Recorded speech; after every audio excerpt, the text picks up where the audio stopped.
एक दिन बादशाह अकबर अपने महल में दरबार लगाए बैठे थे। पूरे दरबार में शांति थी, लेकिन तभी अचानक कुछ गांव वाले घबराए हुए दौड़ते हुए आए। उनके चेहरे पर डर साफ झलक रहा था। गांव वाले कांपते हुए, जहां पनाह, हमें बचाइए। हमारे गांव के पास एक भयानक गुफा है।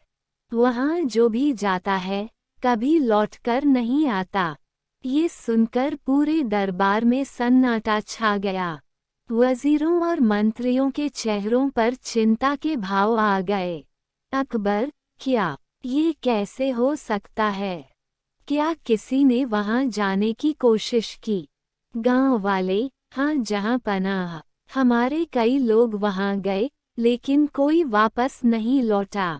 रात में वहां से डरावनी आवाजें आती हैं। लोगों ने वहां भूतों को देखा है। दरबार में बैठे कुछ बुजुर्ग दरबारियों ने भी हामी भरी। पहला दरबारी, जहां पनाह, मैंने भी सुना है कि वो गुफा शापित है।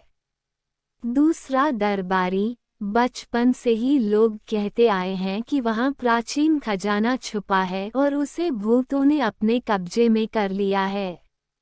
अकबर गहरी सोच में पड़ गए। उन्होंने तुरंत अपने सबसे भरोसेमंद सलाहकार बीरबल को बुलाया। अकबर, बीरबल, यह मामला अजीब है। हमें इस गुफा की सच्चाई जाननी होगी। क्या तुम इसे सुलझा सकते हो? बीरबल मुस्कुराते हुए, जहां पनाह, हर रहस्य की जड़ तक पहुंचना मेरी जिम्मेदारी है। मैं इसका पता जरूर लगाऊंगा, लेकिन मुझे एक दिन की मोहलत चाहिए। अकबर, ठीक है, लेकिन सावधान रहना। अगले दिन बीरबल अपने 2 सर्वश्रेष्ठ सैनिकों के साथ उस गुफा की ओर चल पड़ा। जब वे गांव पहुंचे तो गांव वाले उनके चारों ओर इकट्ठा हो गए। एक बूढ़ा किसान, बीरबल जी, हमें बहुत डर लग रहा है। आप अकेले मत जाइए। बीरबल मुस्कुराते हुए, डरना सबसे बड़ा भ्रम है, और मैं भ्रम को तोड़ने जा रहा हूँ। गुफा के पास पहुँचते ही वातावरण में अजीब सी ठंडक थी। चारों ओर सन्नाटा पसरा था, केवल हवा की सरसराहट सुनाई दे रही थी। गुफा के अंदर से रहस्यमयी धुंध निकल रही थी और अचानक एक डरावनी चीख गूंजी। सैनिक कांप उठे। सैनिक डरते हुए, महाराज, हमें वापस चलना चाहिए। बीरबल गंभीर स्वर में, डर की जड़ तक पहुँचे बिना हम इसे खत्म नहीं कर सकते। उन्होंने मशाल जलाई और धीरे धीरे गुफा के अंदर प्रवेश किया। गुफा के अंदर बहुत अंधेरा था।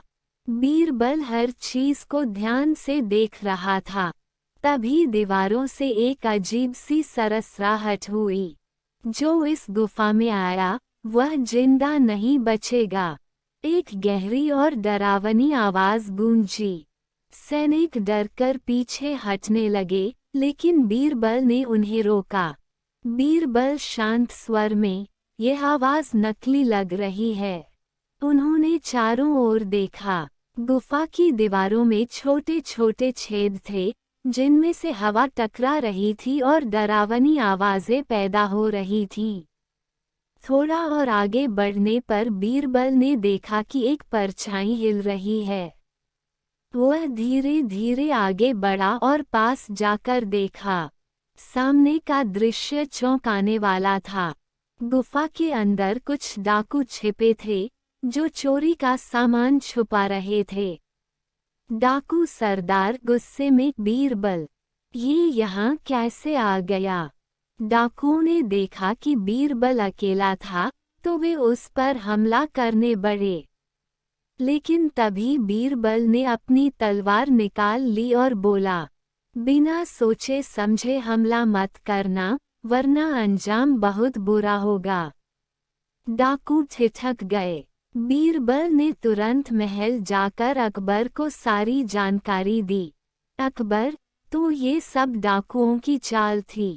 बीरबल, जी जहां पनाह। उन्होंने भूतिया कहानियां फैलाकर गांव वालों को डरा दिया, ताकि कोई वहां जाने की हिम्मत न करे और वे चोरी का खजाना छुपाते रहें। अकबर ने डाकुओं को पकड़ने की योजना बनाई। अगली रात बीरबल अकेले गुफा में गया और जोर जोर से चिल्लाने लगा, बचाओ, मुझे बचाओ, मैं यहाँ फंस गया हूँ। डाकू उसे पकड़कर अंदर ले गए। डाकू सरदार, अब ये महल का सबसे चतुर आदमी हमारे कब्जे में है, इसे मार देते हैं। लेकिन बीरबल ने चालाकी से कहा, अगर तुम मुझे मार दोगे तो बादशाह तुम्हारी तलाश में अपनी पूरी सेना भेज देगा। अगर तुम मुझे अपना साथी बना लो तो मैं तुम्हें और भी सोना दिलवा सकता हूँ। डाकू लालच में आ गए और उसे गुफा के सबसे गहरे हिस्से में ले गए, जहां उन्होंने सारा सोना छुपा रखा था। उसी समय बीरबल ने एक छुपा हुआ इशारा किया, जिसे उसके सैनिकों ने देख लिया। अचानक महल की सेना गुफा में धावा बोल देती है और डाकुओं को घेर लेती है। डाकुओं को पकड़कर दरबार में लाया गया। अकबर गंभीर स्वर में, तुम लोगों ने गांव वालों को डराया, उन्हें लूटा, तुम्हें इसकी कड़ी सजा मिलेगी। अकबर ने डाकुओं को कारागार में डलवा दिया और चोरी का सारा सोना गरीबों में बांट दिया। फिर अकबर ने बीरबल की ओर देखा और मुस्कुराते हुए कहा, बीरबल, एक बार फिर तुमने अपनी चतुराई से हमें बड़ी मुसीबत से बचा लिया। बीरबल झुककर प्रणाम करता है और कहता है, जहांपनाह, डर से बड़ा कोई भ्रम नहीं और सत्य से बड़ी कोई ताकत नहीं। गांव वालों ने खुशी से नारे लगाए और गुफा का डर हमेशा के लिए खत्म हो गया।